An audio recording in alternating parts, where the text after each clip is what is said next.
ঘূর্ণিঝড় রেমালের তাণ্ডবে বরগুনার পূর্ব রায়ভোগ মাধ্যমিক বিদ্যালয়ের টিন শেড ঘর দুমড়ে মুচড়ে মিশে গেছে মাটির সঙ্গে। ফলে খোলা আকাশের নিচে প্রায় ৩ শতাধিক শিক্ষার্থী ক্লাস করছে। এতে ব্যাহত হচ্ছে পাঠদান।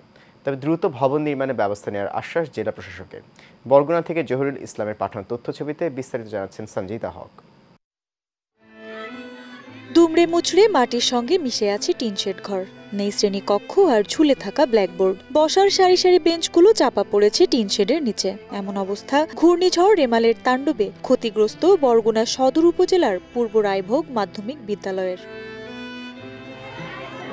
ভবন না থাকায় খোলা আকাশের নিচেই পাঠদান চলছে প্রায় ৩ শতাধিক শিক্ষার্থীর। এতে অসুস্থ হয়ে পড়ছে শিক্ষার্থীরা, ব্যাহত হচ্ছে শিক্ষা কার্যক্রম। বাধ্যতামূলক নিরুপায় হয়ে আমাদের সকল সহপাঠী এবং আমাদের শিক্ষকদের আমাদের এই জায়গায় গাছের তলায় বসে ক্লাস করতে হয়। অন্য একটা জায়গায় গিয়ে আমরা ক্লাস করি, কিন্তু সেখানে দেখা যায় যে বৃষ্টি পড়লে বৃষ্টির পানি ক্লাসের ভিতরে পড়ে। এই সময় আমাদের যদি পাঠদান করে শিক্ষক, তখন আমরা পাঠদানটা ঠিকমতো নিতে পারি না। শিক্ষকরা বলছেন বিদ্যালয় সংস্কারের জন্য বিভিন্ন দপ্তরে ঘুরেও মেলেনি সহায়তা। দ্রুত একটি বহুতল ভবন দেওয়ার দাবি তাদের।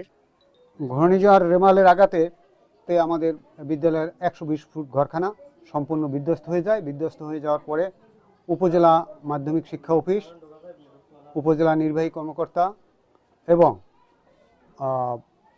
জেলা প্রশাসক মহোদয়, তারপরে ঢাকায় আমি গিয়া ঢাকা চিফ ইঞ্জিনিয়ারের কাছেও আবেদন দিয়ে আসছি।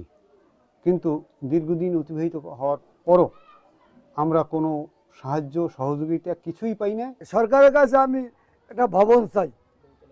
বহুতল একটা ভবন হইলে স্কুলটি খুব ভালো হইবে, লেখাপড়ার মান হইবে, যে ছাত্রছাত্রী মন সুন্দরভাবে ক্লাস করতে পারবে। এমন বাস্তবতায় দ্রুত নতুন ভবন নির্মাণে উদ্যোগ নেয়ার আশ্বাস জেলা প্রশাসনের। আমরা উপজেলা নির্বাহী অফিসারকে বলেছি একটা পত্র আমাদের কাছে যেন অতি সত্বর পাঠায়। আমরা এটা আমাদের যে উচ্চ মাধ্যমিক যে শিক্ষা মন্ত্রণালয় আমরা পত্র লিখে এই বিদ্যালয়টি করার ব্যাপারে, একটি ভবন করার ব্যাপারে আমরা উদ্যোগ গ্রহণ করব।